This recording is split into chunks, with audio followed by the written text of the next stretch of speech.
Bonjour à tous et bienvenue sur cette nouvelle vidéo qui va donc toujours parler de la documentation technique et qui va s'occuper plus exactement de gérer en fait les données par rapport à ce qu'on appelle donc des gammes opératoires.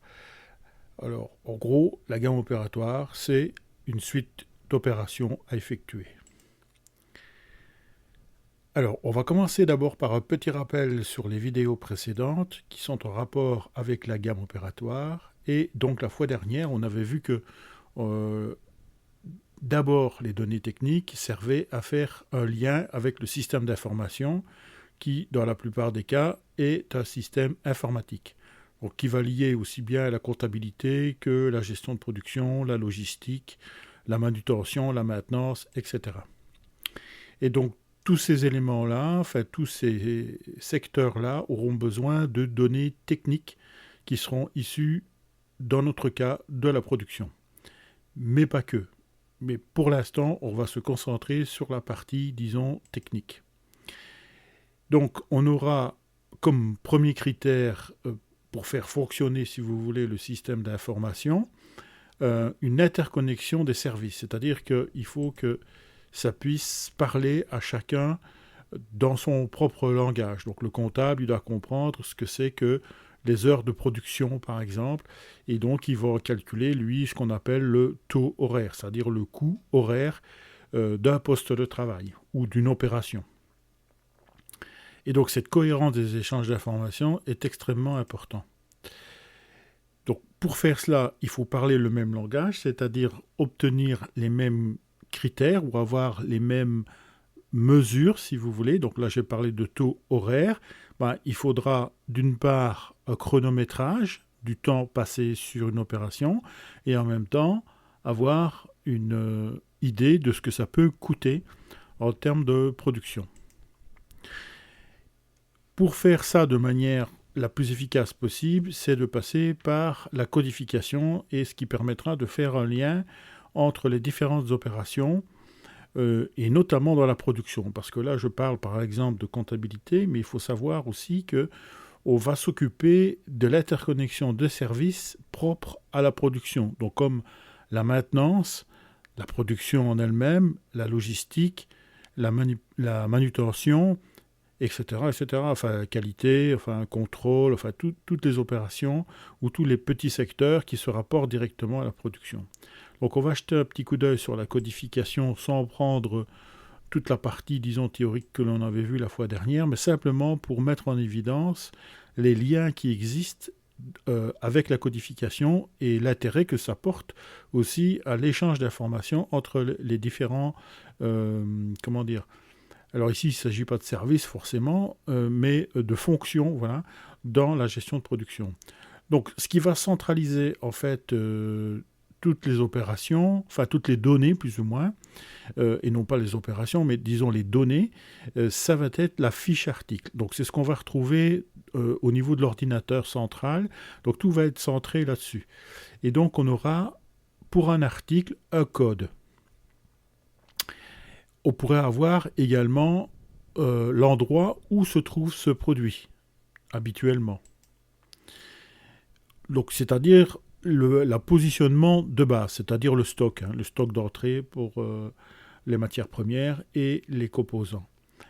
Une fois qu'on a ça, on va pouvoir faire un lancement de fabrication et donc on va récupérer les données de la fiche article et on va y ajouter donc tout ce qui va concerner les bons de sortie magasin, c'est-à-dire des informations pour dire aux magasiniers où est entreposé les matières premières et les composants achetés, à quel moment ils doivent sortir et où ils doivent aller.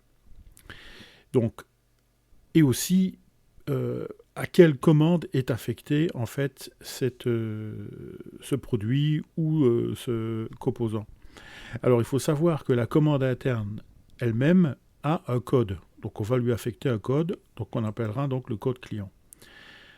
Supposons maintenant qu'il n'y ait pas de stock au niveau du lancement. À ce moment-là, il faudra passer par les achats, qui eux vont récupérer les informations de la fiche article et des données qu'on a ajoutées, c'est-à-dire l'affectation de la commande avec son code et les bons de sortie magasin qui auront aussi un code.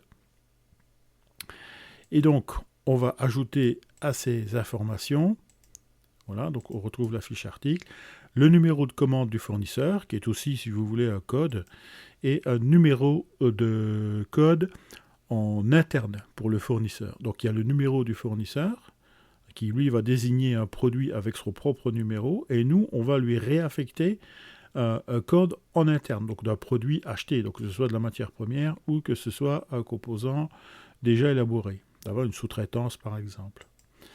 Alors, sur la fiche de stock, puisque quand on va faire les achats, ça va rentrer dans le stock. Alors, je vous ai mis une petite fiche, comme dans la vidéo précédente sur le résumé, qui comprend les informations principales, c'est-à-dire entrée, sortir et solde. Après, on met le code, etc. On met l'endroit où ça se trouve, la désignation pour dire quel type de produit il peut s'agir. Donc, théoriquement, à l'instant T, je peux savoir combien de pièces il me reste dans mon stock. Donc, je vais récupérer les données de la fiche article, les données de l'achat, et donc du lancement également, hein, mais bon, comme là on l'a intégré déjà dans les achats, on va l'ajouter au niveau des stocks. Et donc on va retrouver donc, nos données en quantité d'entrée et quantité de sortie, le solde, comme je viens de le dire, et une information complémentaire qui sera la quantité réservée, c'est-à-dire les quantités pour les commandes futures, ou les commandes qui sont en approbation ou en attente d'approbation de la partie commerciale. C'est-à-dire qu'on fait des prévisions, tout simplement.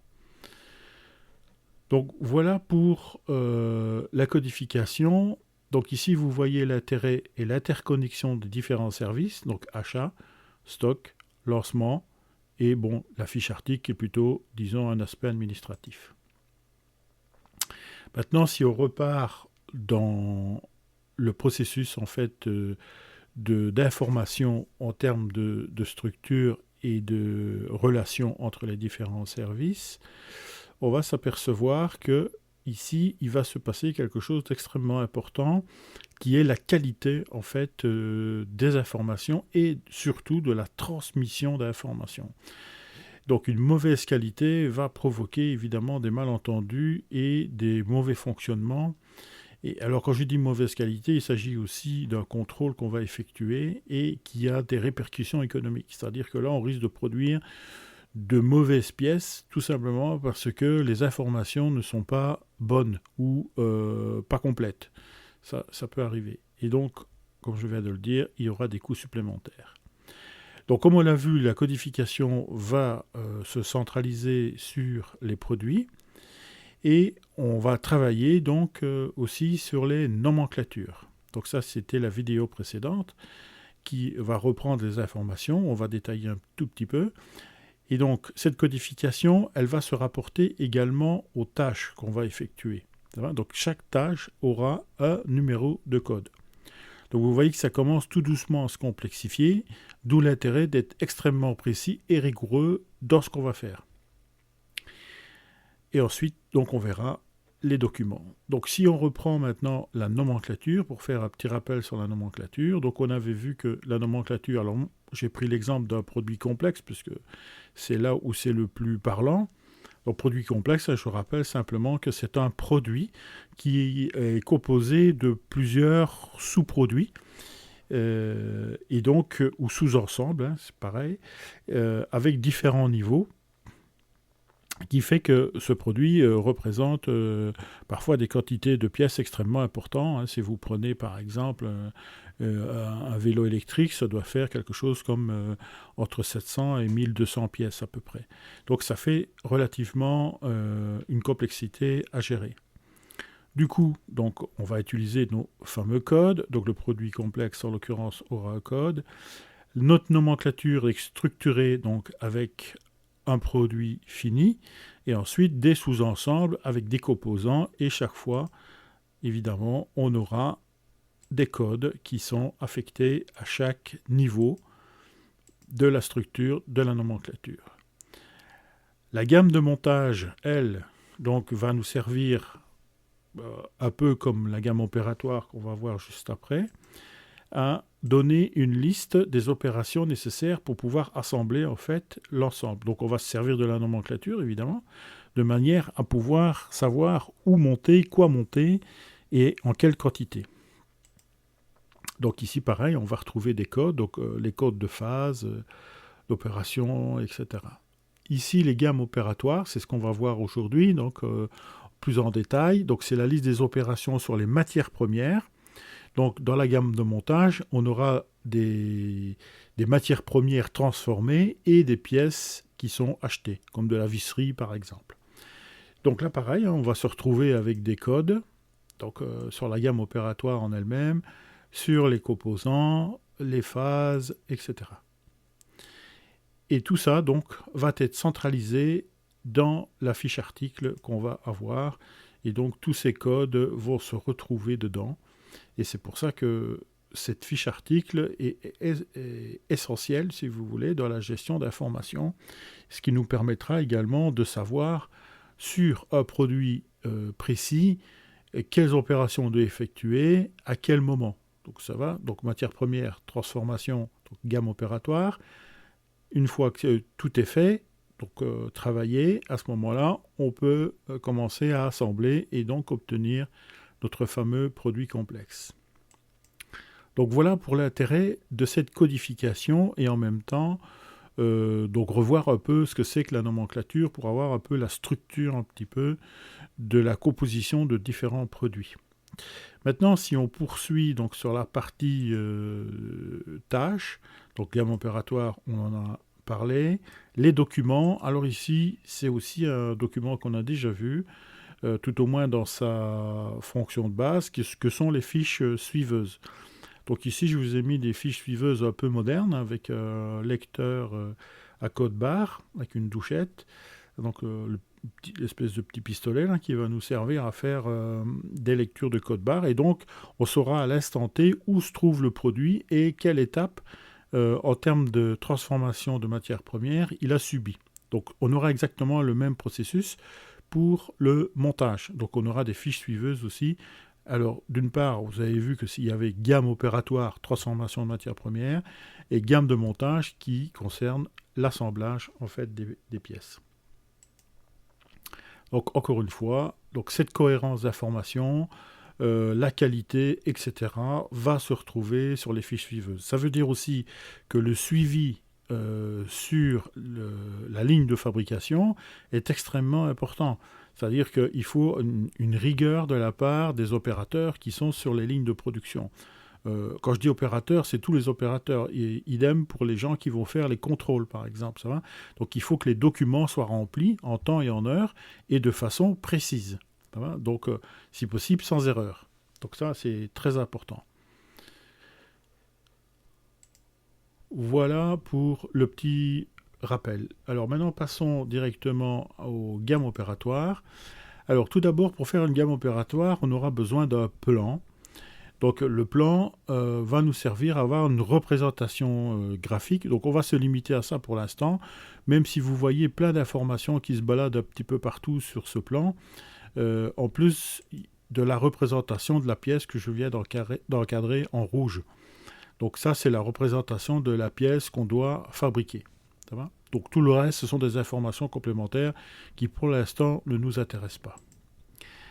Alors, de cela, à partir de cela, on va créer donc un contrat de phase, on appelle ça comme ça, c'est-à-dire un graphique, une représentation de ce que l'on va faire et quelquefois même de la suite des opérations.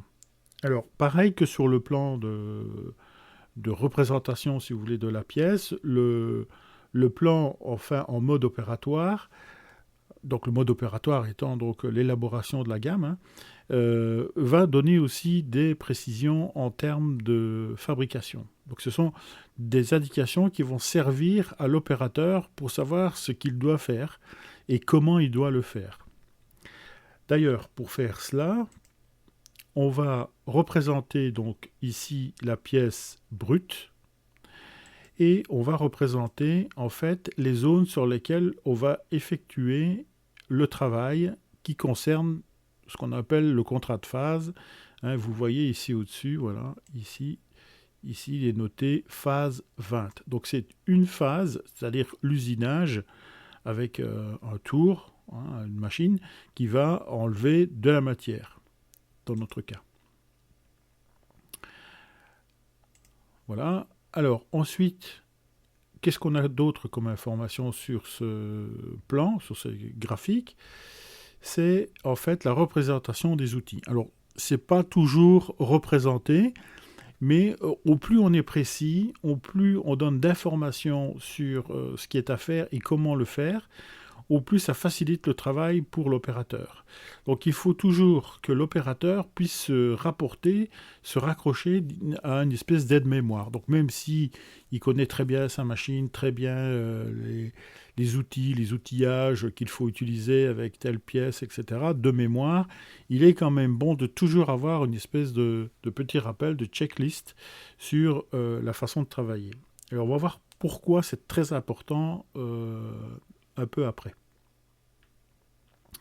Alors grâce à ces informations, donc on va élaborer petit à petit, soit par expérience, soit par nouveauté, c'est-à-dire qu'on n'a jamais travaillé sur ce type de pièces, et donc on sait qu'on a des pièces similaires, et donc on peut se servir de pièces similaires et de gammes opératoires similaires qu'on va reprendre, et on va juste ajouter les éléments spécifiques à la pièce qu'on doit fabriquer. Et donc on va élaborer à ce moment-là une gamme ou une ébauche de gamme plus exactement en fonction de ce qu'on a prévu de faire. Donc là on est plutôt sur une ébauche mais avec des données techniques. Hein. Ce que vous avez ici, là, voilà, ici, ce sont en fait des informations, des données techniques relatives à la façon de fabriquer, pour faire, disons, le plus simple possible. Alors voilà, je vais effacer tout ça. Et donc, on va avoir maintenant dans la gamme un élément extrêmement important qui est l'utilisation des unités de temps et qui, dans notre cas, est un peu particulier. Donc, comme vous le savez, habituellement, on va utiliser donc des heures, des minutes et des secondes. Or, nous, sur une partie technique ou de production, on va utiliser des centièmes d'heure, des dix millièmes d'heure, des centiminutes et des déciminutes. Et ici, je vous mets la correspondance. C'est-à-dire qu'un centième d'heure, c'est tout simplement un centième d'heure. C'est-à-dire que c'est un centième de une heure, hein, etc., etc. Ben, on va voir le détail après, hein, un peu de la façon de calculer. Donc ici, par exemple, une minute, c'est un soixantième, donc ça fait 0,016 heures à peu près. Ça va ? Il y a encore des virgules derrière. Mais bon, c'est pas le plus important. Et donc, une déciminute, ça fera encore... donc c'est 0,1 minute, donc divisé par 60, donc ça va me faire 0,0 heures. Ça va ? Donc, on va calculer en heures pour l'instant.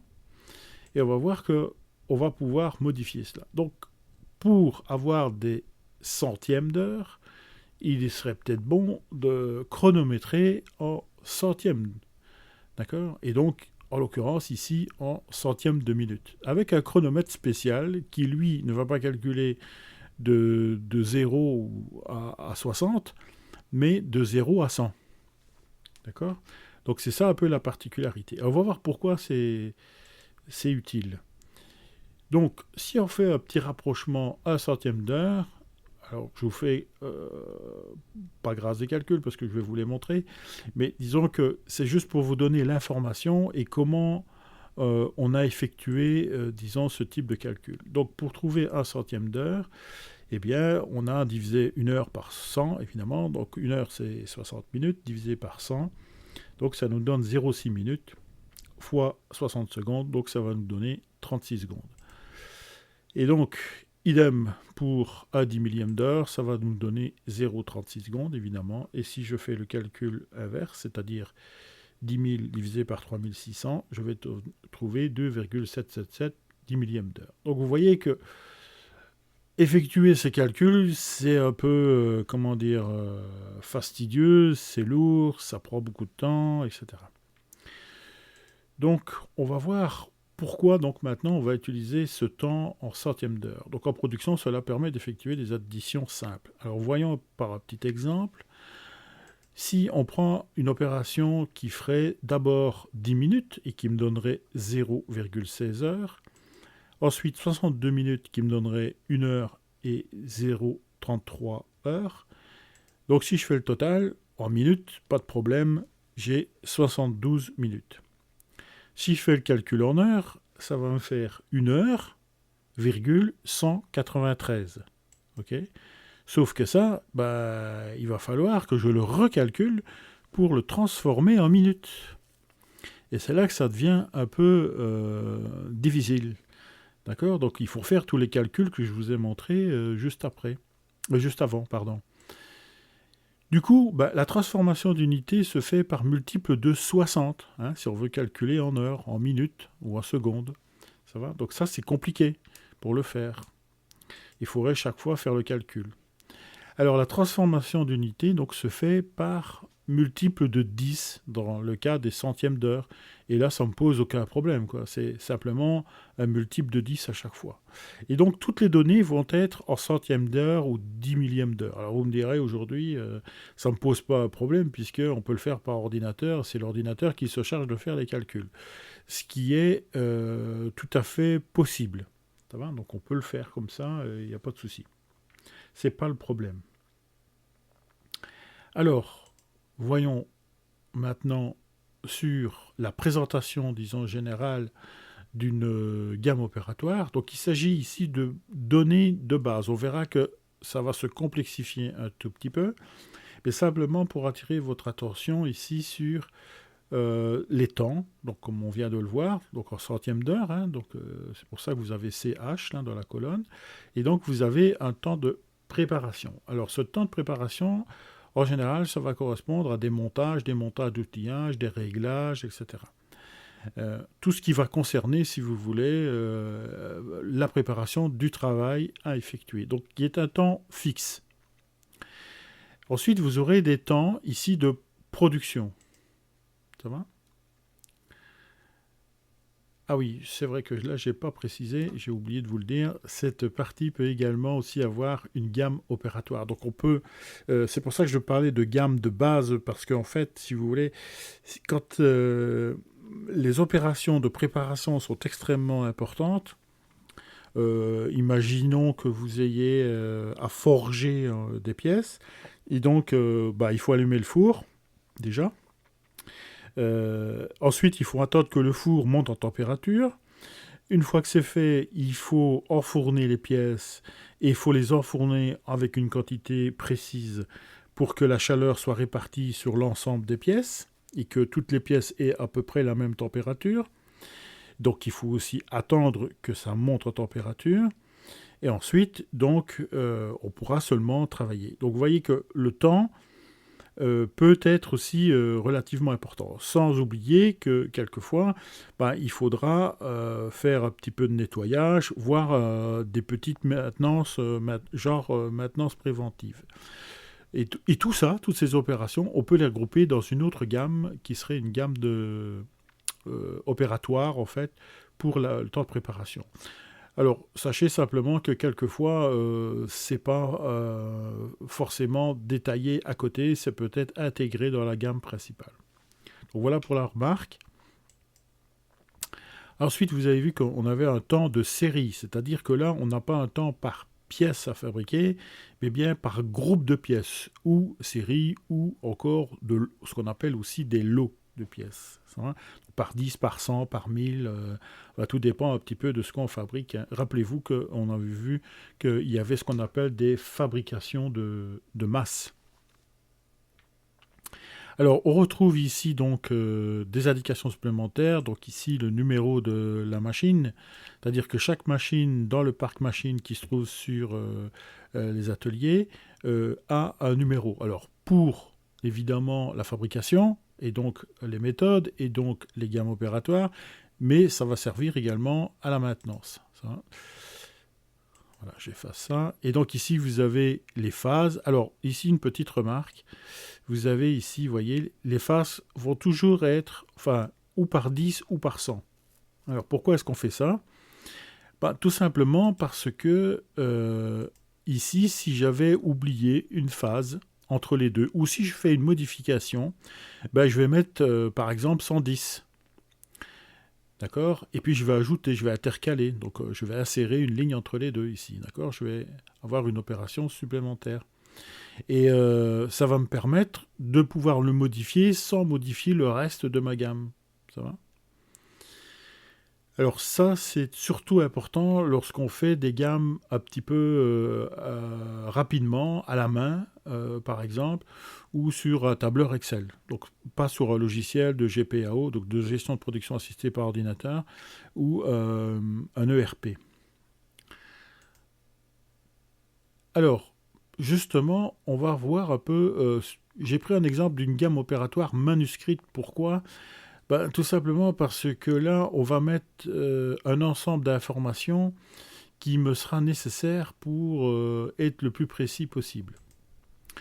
Alors, le premier critère, c'est que les informations inscrites vont me servir de checklist, en fait. Ça veut dire que ça me permettra de faire des petits rappels, savoir que sur tel type de pièce... Alors, la gamme, elle n'est pas forcément la même pour...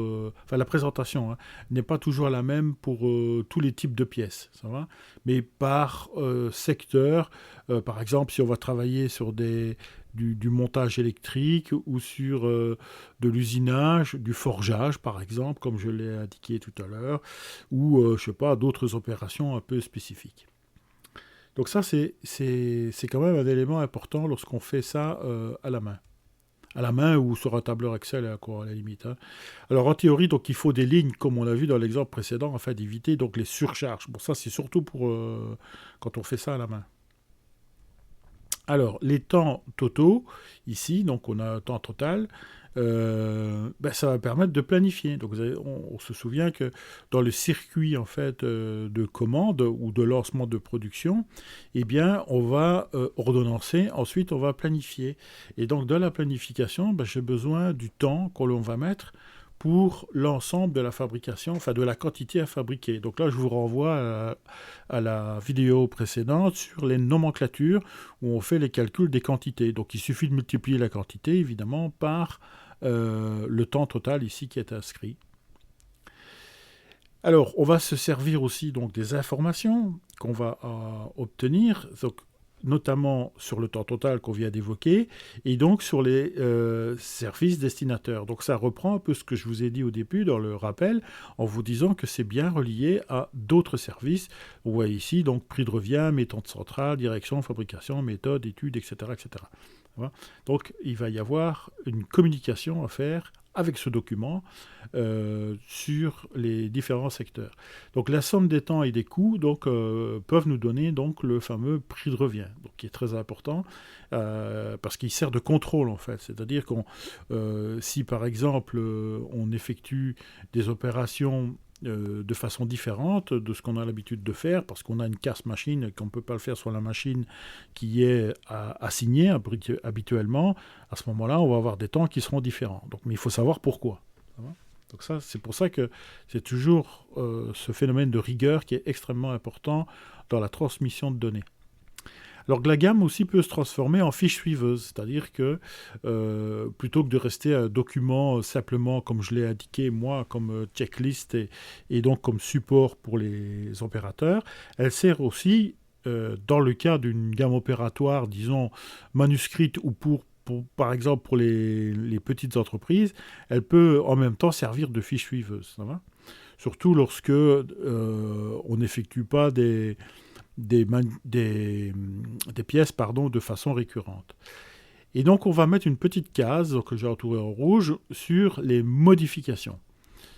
Et donc là, on va soit indiquer par le service des méthodes les modifications qui ont été effectuées, mais ça peut aussi concerner les opérateurs qui, eux, peuvent avoir aussi des idées ou des remarques. Ils peuvent très bien constater que, il se passe qu'avec, je sais pas moi, avec un nouvel outil qu'on a acheté, l'usure est prématurée et donc il faut prévoir des temps de fabrication différents parce qu'il faut réaffûter les outils, par exemple. Vous voyez? Donc il faut que ça vive en fait. C'est pas un document qui est là et puis terminé, on s'en sert une fois pour toutes. Hein. C'est jamais le cas. Ça se modifie toujours et il faut que ça puisse se modifier de façon, je dirais, agile, hein, c'est-à-dire de façon très flexible. Il faut qu'il y ait des retours d'informations qui se font. Alors, idem, hein, donc ici on voit que c'est aussi un lien avec la gamme de montage. Alors, pour reprendre un peu l'ensemble de ce qu'on a vu sur la gamme opératoire, encore une fois, ici, on est sur des... Alors, je vous ai montré une gamme opératoire avec un exemple qui était destiné à la mécanique, donc qui est, disons, un peu le cœur de toute la gestion de production, hein, puisque, en fait, automobile, par exemple, ou tout ce qui concerne l'assemblage mécanique, reprend un peu cette structure-là, et c'est un secteur quand même très important. Mais c'est la même chose, où vous trouverez des choses à peu près pareilles sur le BTP, par exemple. Donc, même s'ils travaillent par chantier, on va toujours se retrouver avec des temps différents peut-être, parce que les chantiers sont différents, mais sur des opérations qui sont exactement la même. Pour poser une toiture, il faut une charpente, il faut une sous-charpente, il faut des tuiles, ou d'autres, il faut des garnitures, etc., etc. Donc, on aura toujours des phases donc qui donnent l'ordre de fabrication, avec les numéros comme comme on a vu, 100, etc. Et donc un libellé d'opération, donc il faut donner une précision à l'opérateur pour qu'il sache ce qu'il a à faire. Et on a vu donc les temps de préparation et les temps de production. Alors les opérations et les temps de préparation peuvent, comme je l'ai indiqué tout à l'heure, avoir des informations complémentaires, de façon à donner des informations sur comment on effectue la préparation. Alors quelquefois on a un peu des problèmes parce que les personnes des méthodes considèrent que les ateliers savent qu'il faut mettre de la graisse, qu'il faut mettre de l'huile. Enfin, souvent sur les consommables, on n'a pas d'indication précise. Donc quelquefois les salariés sont un peu obligés de se débrouiller un petit peu comme ils peuvent. Alors ça c'est pour des petites séries, donc pour les sociétés, les PME ou les TPE, c'est plutôt le genre de choses qu'on peut avoir. Alors, théoriquement on a affaire à des ouvriers qualifiés, donc ça ne doit pas poser de problème. Sauf que le jour où on a une augmentation de la production et qu'on prend des intérimaires, aussi qualifiés soient-ils, ils ne connaissent pas les habitudes, les tours de main, si vous voulez, de l'entreprise. Donc c'est pour ça que c'est très utile de toujours noter un maximum d'informations sur ces fiches ou sur votre ordinateur. Enfin, ça n'a pas trop d'importance, mais il faut que ce soit noté quelque part. Donc ici, j'ai pris comme exemple sur les temps de préparation et sur les informations qui les accompagnent, la liste des outils ou des outillages, par exemple. Donc en sachant qu'il peut y avoir des opérations spécifiques dans les temps de préparation. Voilà, donc là vous avez une présentation globale de ce que représente une gamme opératoire, et avec ça, normalement, vous devriez être capable de pouvoir lire ce que c'est qu'une gamme opératoire ou décrypter une gamme opératoire. Merci de m'avoir suivi et je vous donne rendez-vous à la prochaine vidéo qui concernera des documents techniques qui seront plutôt orientés sur les plans et leur utilisation et leur codification. Merci encore et bonne journée à vous.